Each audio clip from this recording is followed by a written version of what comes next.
got to talk about the Buffs. Colorado, I can't believe, like, we've spent so little time talking about them, especially considering how much we talked about them last year.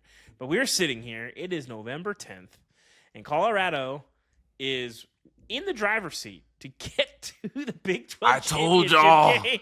I told y'all. Against a very, earmuffs, BYU fans, a very beatable BYU team, and they're playing really good football. They fell behind 13-0 in this game, and Shedeur said, it's all right. Travis Hunter, that's all right. 41-27. Iowa State loses. They got rocked by Kansas. I kind of knew this Kansas team with Devin Neal and Jalen Daniels, they got too much talent to not ruin somebody's 1 month season.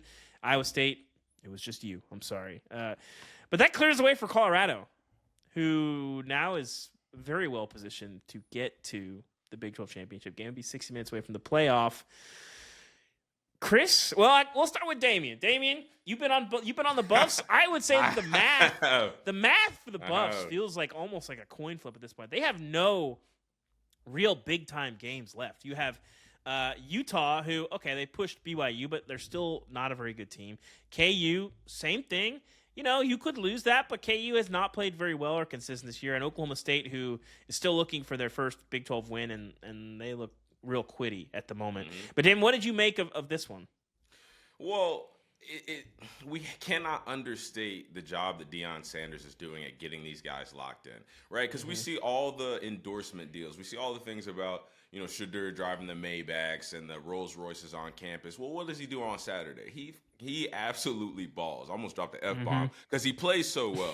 You see all this stuff with Travis Hunter on streams with Kai Cenat and all these streamers and all type of stuff. Well, what does he do? He puts up 100 yards and a touchdown and plays great on defense. But that is all because of what Deion Sanders is creating. He's creating a culture to where they have superstars, but they lock in and they all get on the same accord and they play a good brand of football. They've improved offensively tremendously, defensively tremendously. I mean, even to talk about, like, at the beginning of the season, if we talked about Colorado giving up a 130-yard rusher, we'd be sitting here thinking they probably lost that game because defensively they can't stop anybody. They can't stop a nosebleed in the run game. Like, they're probably not going to win that game. Well, they still did, and they held Texas Tech to 27 points after being down 13-0. So now not only are they beating teams, now they're figuring out how to come back in games when they have, a 13-point lead, and they are just improving week after week after week. They are putting together the pieces of the puzzle to have a complete football team and a team that can compete with the 12 best teams in the country. Nobody thought that we'd be saying this at the beginning of the season. Yeah. At week 5, nobody thought that we'd be saying this. Week 6, week 7, and once week 8 got around, once week 9 started closing, and I'm like, I don't know. It seems like the script is starting to write itself for Colorado getting into the Big 12 championship. I don't know. I just got a feeling. And now they're in the driver's seat. All they got to do is win out.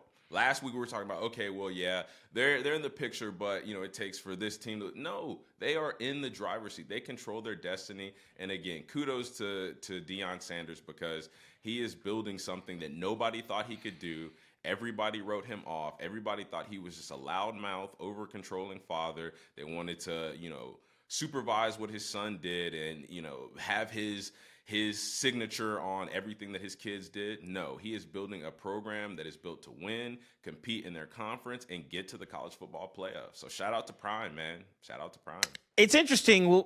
We gotta get to the tortilla conversation shortly, but I think part of the reason why we had this tortilla situation is people think of Texas Tech and Colorado as like, oh, they're getting back together, but they have very little history with one another. You forget Texas Tech was in the Southwest Conference for a long time. Colorado was ruling the Big 8 with Nebraska for a long time. They only shared a league for long. This is the first time since 2007 that Colorado went to Texas Tech.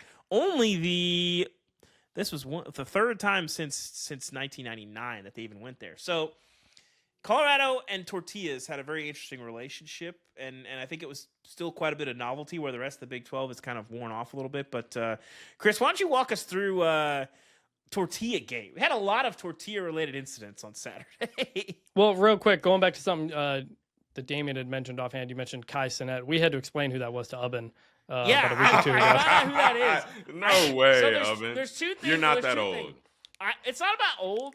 it's that I don't consume any YouTube. Like the YouTube people, so like the Good Mythical Morning guys, like the only people that I like would know that are like famous on YouTube. But if they're a country music star or a YouTuber or like a streamer, they may be very, very famous, but I don't know who they are. Well, I just don't. I'm not in those worlds. Well, welcome to new media, Ubben. Yeah, exactly. So tortilla thing, we talked about it last week. Texas Tech fans bring them in. They like to throw them up, and the way you get them in is you kind of have to hide them in your pants and stuff like that to get them in. Travis Hunter actually picked one up early on in the game off the field and put it into his pants. Yeah, and then he scored a touchdown, and it didn't come back out. I was waiting for it. I was ready for it. I again don't know if he knows the background to all that or what. Hope he showered afterward. And then Shedeur Sanders signed one, I believe, after the game, and someone like posted a picture that they got it signed, which is incredible. It's probably going to deteriorate over time, so you may. Well, I'm told that Colorado has possession of the tortilla in question now. I'm told that Colorado has it, so. I'm very curious what happens to that tortilla, especially if this season becomes what it's kind of looking like it might. Like I really can't believe that this is happening, and like it's not even that we're in the building talking about it, but like it's not like they got one game. It's like the math is kind of on their side to get there, and I kind of think like I think I'm getting there like mentally that that they're just playing good football. So it's pretty interesting.